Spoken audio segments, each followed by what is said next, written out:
भूमिगत अत्याचार। प्रश्न 17 सर, भूमिगत अत्याचार क्या है तथा इसके विभिन्न प्रकार क्या हैं? वादी को इसके विरुद्ध क्या उपचार प्राप्त हैं?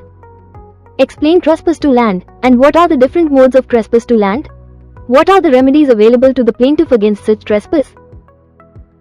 उत्तर भूमिगत अत्याचार ट्रेस्पस टू लैंड दूसरे की भूमि पर वेजा अनवारंटेड प्रवेश अथवा किसी भी भूमि के कब्जे में हस्तक्षेप का सीधा एवं अव्यवहित इमीडिएट कृत्य भूमिगत अत्याचार कहा जाता है। डॉक्टर अंडही के अनुसार अत्याचार के अपकृत्य के लिए न बल प्रयोग आवश्यक है, न अवैध इरादा, न वास्तविक क्षति और न ही संलग्न किसी वस्तु को तोड़ना।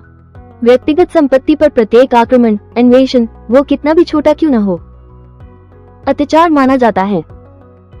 सामान्य अर्थों में अत्याचार का अर्थ अनधिकार प्रवेश से है जो कब्जा दखल में अनुचित रूप से शीघ्र बाधा उत्पन्न करना माना जाता है।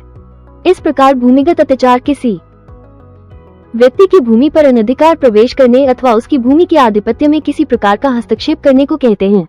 अनुचित कृत्य अत्याचार के अंतर्गत आता है बशर्ते कि उससे संपत्ति के स्वामी के आधिपत्य अन्य व्यक्ति की संपत्ति के प्रति किया गया छोटे से छोटा में हस्तक्षेप होता हो। उद्धरण चिन्ह अत्याचार के आवश्यक तत्व एसेंशियल इंग्रेडिएंट्स ऑफ ट्रेस्पेस। भूमिगत अत्याचार में 3 बातें होनी चाहिए। 1. वादी की भूमि पर प्रवेश। 2. वहां पर उपस्थिति। 3. कोई ऐसा कृत्य करना जिससे वादी के आधिपत्य में बाधा पहुंचे। भूमिगत अत्याचार की विशेषताएं कैरेक्टरिस्टिक्स ऑफ ट्रेस्पेस ऑफ लैंड। 1. भूपटल के स्वामी को भूपटल के नीचे की भूमि का भी स्वामी माना जाता है, अतः यदि कोई अन्य व्यक्ति भूपटल के कितने भी नीचे की भूमि में हस्तक्षेप करता है तो वह भूमिगत अत्याचार का दोष होगा। 2. यदि किसी व्यक्ति को एक व्यक्ति की भूमि पर एक निश्चित समय तक ठहरने की अनुमति मिली हुई है तो उस निश्चित अवधि के बाद उस व्यक्ति का ठहरना अत्याचार माना जाएगा। 3. सार्वजनिक सड़क केवल आवागमन के लिए है। कोई भी व्यक्ति जो इन्हें किसी अन्य उद्देश्य के लिए उपयोग करता है तो वह अत्याचार का दोषी माना जाएगा। हैरिसन बनाम ड्यूक ऑफ रूटलैंड 1893 के बाद में ये कहा गया था कि सार्वजनिक सड़क को मोटरगश्ती के लिए प्रयोग करना अत्याचार है। डॉक्टर पी नवीन कुमार बनाम म्यूनिसिपल कॉर्पोरेशन ग्रेटर बॉम्बे ए 1989 बॉम्बे 88 के बाद में अभिनिर्धारित किया गया कि एक विशेष समुदाय द्वारा सार्वजनिक मार्ग को प्रार्थना स्थल के रूप में प्रयोग करना अत्याचार है। 4. अत्याचार के संबंध में महत्वपूर्ण बात यह है कि अत्याचार का अपकृत्य निरंतर प्रकृति वाला अपकृत्य है।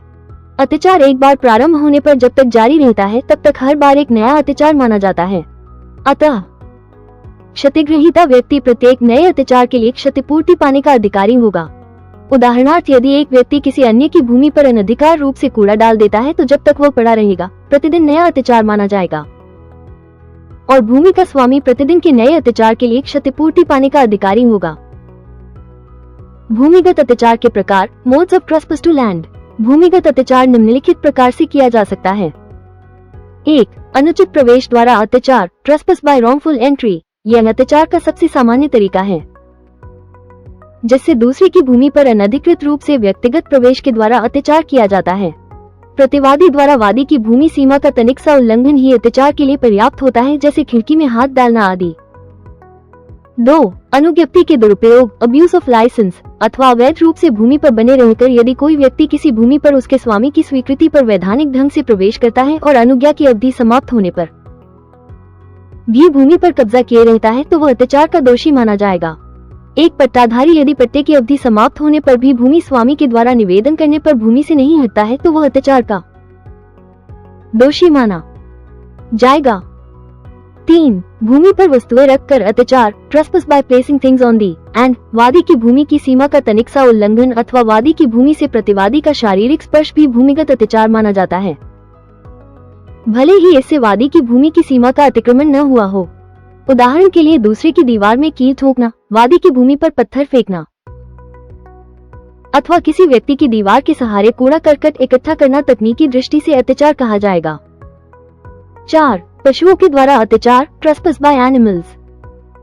किसी व्यक्ति के द्वारा किया गया अत्याचार उस व्यक्ति के स्वयं के द्वारा किया गया अत्याचार माना जाता है।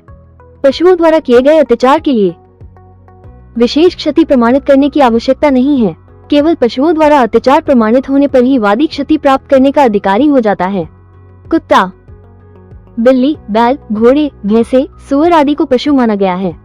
सामान्यतः कुत्तों के मामले में जब तक प्रतिवादी की असावधानी या क्षति का इरादा प्रमाणित न किया जाए उसे क्षति हेतु उत्तरदायी नहीं माना जाता है। क्योंकि कुत्तों को सदैव बंद या किसी सीमा में नहीं रखा जा सकता है। उपचार रेमेडीज। भूमिगत अत्याचार के मामलों में वादी का निम्नलिखित उपचार उपलब्ध हैं। 1. वो अत्याचारी के विरुद्ध क्षतिपूर्ति वाद चला सकता है, अथवा 2. वो अपने कब्जे की बलपूर्वक रक्षा कर सकता है अथवा अत्याचार को बलपूर्वक निष्कासित या बेदखल कर सकता है, परंतु ये बल प्रयोग आवश्यकतानुसार होना चाहिए। अथवा 3. वो निरंतर अत्याचार को रोकने अथवा संभावित अत्याचार की धमकी के विरुद्ध व्यादेश इंजंक्शन प्राप्त कर सकता है।